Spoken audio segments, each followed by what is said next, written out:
Iran যুদ্ধের রেশ ধরেই কি আটলান্টিকের দুই পারের বন্ধুত্ব চিরতরে ঢুকে যাচ্ছে? প্রশ্নের উত্তরে আসবে বহু আলাপ, বহু শঙ্কা।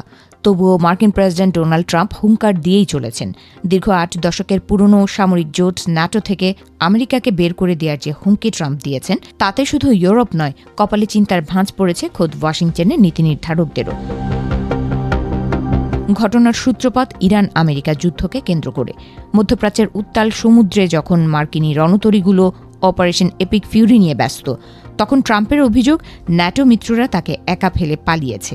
হরমুজ প্রণালীর নিরাপত্তা রক্ষা বা আমেরিকার বোমারু বিমানকে নিজেদের আকাশপথ ব্যবহারের অনুমতি দিতে ইউরোপীয় দেশগুলোর অনীহাই ট্রাম্পের এই অগ্নিশর্মা রূপের মূল কারণ।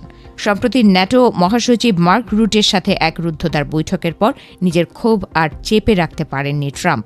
সামাজিক যোগাযোগ মাধ্যমে তিনি সরাসরি গর্জে উঠেছেন এবং বলেছেন, যখন আমাদের প্রয়োজন ছিল ন্যাটো তখন পাশে ছিল না, আর ভবিষ্যতেও তাদের পাওয়া যাবে না। তার এই একরোখা বার্তা যেন এক দীর্ঘস্থায়ী বন্ধুত্বের কফিনে শেষ পেরেক ঠুকে দেওয়ার সংকেত। ট্রাম্পের আক্রমণ এখানেই থেমে থাকেনি। তিনি এই জোটকে অত্যন্ত কড়া ভাষায় ভীতু কাগুজে বাঘ বলে আখ্যায়িত করেছেন। ব্রিটিশ প্রধানমন্ত্রী কিয়ার স্টারমার থেকে শুরু করে ন্যাটোর অন্যান্য নেতাদের সামর্থ্য নিয়েও প্রশ্ন তুলেছেন তিনি। ট্রাম্পের দাবি, আমেরিকার টাকায় সুরক্ষা নিয়ে ইউরোপীয় দেশগুলো বিপদের সময় কেবল নীরব দর্শক হয়ে থাকে। তবে কি চাইলেই ট্রাম্প ন্যাটো ছাড়তে পারবেন? পথটা মোটেও মসৃণ নয়। ২০২৪ সালের ন্যাশনাল ডিফেন্স অথরাইজেশন অ্যাক্ট অনুযায়ী কোনো মার্কিন প্রেসিডেন্ট একক সিদ্ধান্তে ন্যাটো ত্যাগ করতে পারবেন না। এর জন্য মার্কিন সেনেটের ২/৩ সদস্যের সমর্থন বা কংগ্রেসের বিশেষ আইন প্রয়োজন। অর্থাৎ ট্রাম্পের ইচ্ছার পথে পাহাড় সম বাধা হয়ে দাঁড়িয়ে আছে খোদ মার্কিন সংবিধান।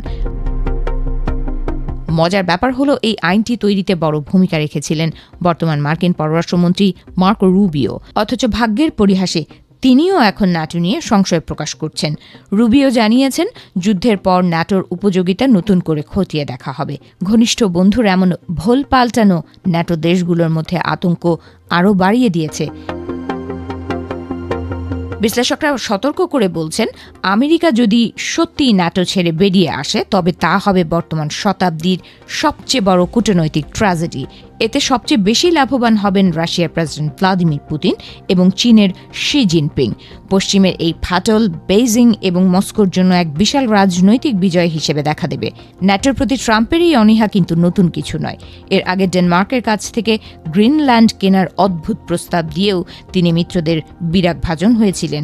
বারবার তিনি মনে করিয়ে দিচ্ছেন, মিত্ররা যদি তাদের প্রতিরক্ষা বাজেটের ন্যায্য অংশ পরিশোধ না করে, তবে আমেরিকা আর তাদের ঢাল হয়ে থাকবে না।